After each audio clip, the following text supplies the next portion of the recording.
Black Panther came out in 2018 and was directed by Ryan Coogler. It has been praised for its representation of African culture and the difficult problems that individuals of African descent face. I will be using a structuralist film theory view to analyze the movie and see how the basic elements of the film better emphasize the themes of identity, isolation versus globalization, and colonialism. To begin, let's look at how Black Panther uses the antagonist to express identity. Killmonger is the main antagonist of the movie and is a perfect foil for our main character, T'Challa. They are cousins and both powerful. By the end of the movie, they both have the power of the Black Panther and a high-tech suit. For T'Challa, it is like fighting himself, and by learning why he fights, that being for his family, the good of his kingdom, and eventually the world, he can overcome Killmonger to find his identity as the king of Wakanda and the Black Panther. Next, we will look at how vibranium, the magic space metal that seems to be able to do anything, is a symbol of isolation. Wakanda keeps the vibranium a secret to the whole world, keeping it locked up so that no one besides them can use it. They say it is for safety as well as for tradition, which is what many countries who choose to remain isolated also believe. The major conflict is that this isolation is stolen from them when the vibranium is literally stolen from them.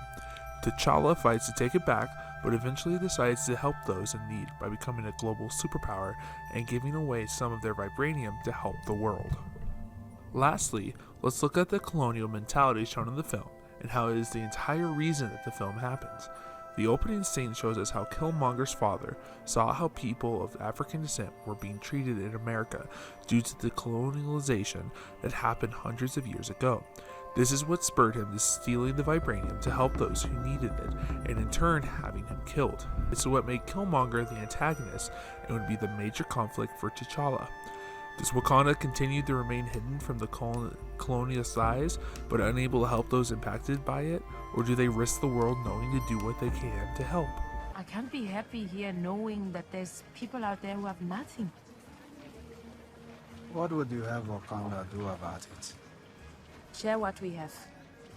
We could provide aid and access to technology and refuge to those who need it. Other countries do it, we could do it better. You are not like these other countries, Nakia.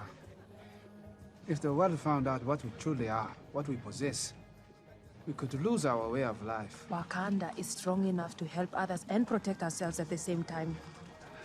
This is the dilemma that T'Challa faces throughout the movie, with him eventually deciding to face colonization head-on and help. Black Panther was a movie meant to show the spirit and culture of Africans who have been wronged and abused for much of history. It has been praised for its approach and is thanks to the excellent directing of Ryan Coogler and the basic foundations that make up the movie. The narrative, editing, and symbols present throughout the movie help to reinforce the themes of the film and keep it in mind for years after its release.